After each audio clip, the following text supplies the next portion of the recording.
The hat in question was owned by Mrs. Constance Lovestock. Mrs. Lovestock was a woman of some years, even greater means, and no children. She was not a woman who did things by half measures. Take her position on swans. She thought them the most beautiful, graceful creatures in the world. "So graceful," she said, "so elegant." When one approached her large and sumptuous house on the outskirts of Baltimore, one saw shrubbery cut to look like swans, statues of swans taking flight, fountains where a mother swan spat water at baby swans, a bird bath in the shape of a swan where lesser birds could have the honour of bathing. And, of course, actual swans gliding across the ponds that encircled the house, and sometimes waddling, not as graceful as one might have hoped, past ground-floor windows. "I do nothing," Mrs. Lovestock was proud of saying, "by half measure." And so it was one night near the beginning of December, while sitting before the fire with her husband, Mr. Lovestock, who took a vacation by himself every summer, supposedly to collect beetles, but actually to hunt swans at a private reserve in Florida, blasting them at near point-blank range with a mad grin on his face. So it was that Mrs. Lovestock sat up on the swan-shaped couch where she had been knitting and announced, "Gerald, I'm going to adopt some children." Mr. Lovestock took the pipe from his mouth and made a thoughtful sound. He had heard clearly enough what she said, not a child, rather some children. But long years had taught him the futility of direct confrontation with his wife. He decided it wisest to give up some ground with a combination of ignorance and flattery. "Why, my dear, that is a fabulous idea. You'd make a wonderful mother. Yes, let's adopt a child." Mrs. Lovestock tutted sharply. "Don't toy with me, Gerald. I have no intention of adopting just one child. It'd hardly be worth the effort. I think I shall begin with 3. Then she stood, indicating the discussion was over, and strode out of the room. Mr. Lovestock sighed, replacing the pipe in the corner of his mouth, and wondering if there was a place he could go in the summer to hunt children. Probably not, he thought, and went back to his paper. "This is your last chance."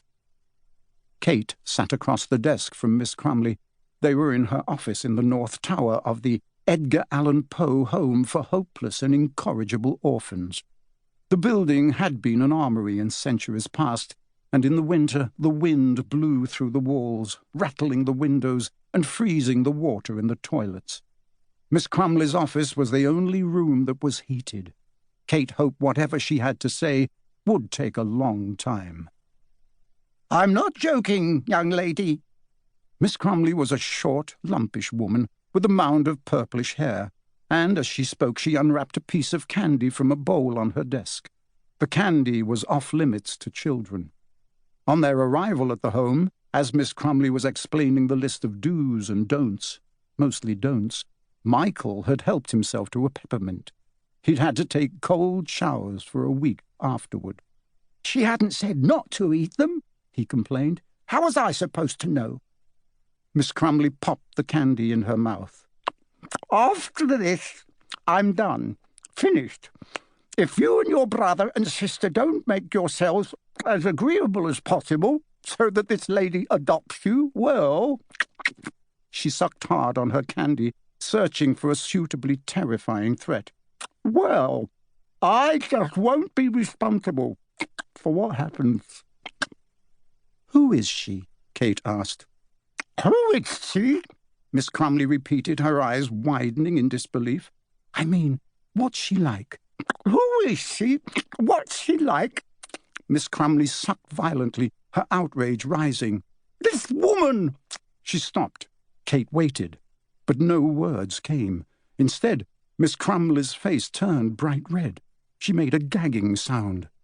For the briefest of seconds, well, perhaps more like 3 seconds, Kate considered watching Miss Crumley choke. Then she jumped up, ran around, and pounded her on the back. A gooey, greenish lump flew out of Miss Crumley's mouth and landed on the desk. She turned to Kate, breathing hard, her face still red. Kate knew better than to expect a thank you. "She is," Miss Crumley gasped, "a woman interested in adopting 3 children, preferably a family. That is all you need know. Who is she? The nerve! Go find your brother and sister, have them washed and in their best clothes. The lady will be here in an hour, and if either one of them does anything, so help me."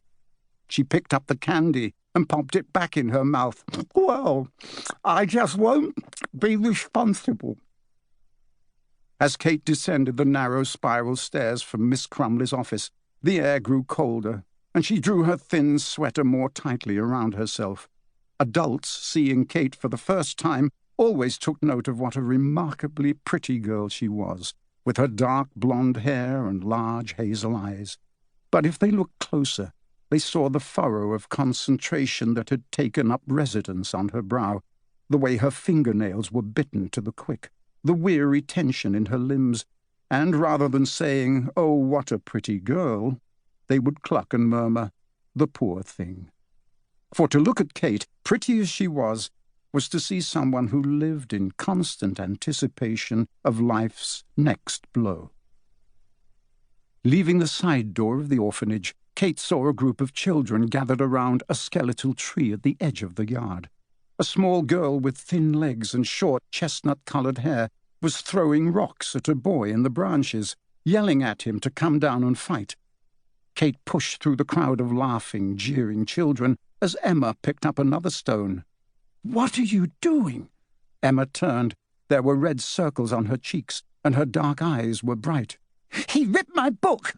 I was just sitting there reading, and he grabbed my book and ripped it. I swear I didn't do anything, and now he won't even come down and fight."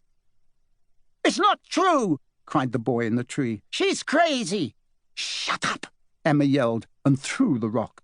The boy ducked behind the tree as it bounced off the trunk. Emma was small for 11, all knees and elbows, but every child in the orphanage respected and feared her temper. When cornered or aroused, she would fight like a devil, kicking and scratching and biting. Kate sometimes wondered whether her sister would have been as fierce if they'd never been separated from their parents. Emma was the only one who had no memory of their mother and father. Even Michael had hazy recollections of being cared for and loved. As far as Emma was concerned, this was the only life she had ever known, and it had one rule. When you stopped fighting, you were finished. Unfortunately, there were always a few older boys who went out of their way to rile her, relishing the way Emma worked herself into a fury. Their favourite target, not surprisingly, was the children's single-letter surname. Since Kate was the oldest, at 14, it was usually her job to calm her sister down. "We'll have to find Michael," Kate said. "There's a woman coming to see us." A hush fell over the children. There had not been a prospective parent at the Edgar Allan Poe Home for Hopeless and Incorrigible Orphans in months. "I don't care," Emma said. "I'm not going." "She'd have to be a loon to want you," called the boy in the tree. Emma seized a rock and winged it. The boy wasn't quick enough, and it caught him on the elbow. "Ow!" "Emma," Kate took her sister's arm. "Miss Crumley says this is our last chance." Emma pulled herself free. She stooped and picked up another rock. But it was clear the fight had gone out of her, and Kate waited quietly as Emma tossed the rock from hand to hand, then threw it weakly against the tree. "Fine. Do you know where Michael is?" Emma nodded. Kate took her hand, and the children parted so they could pass.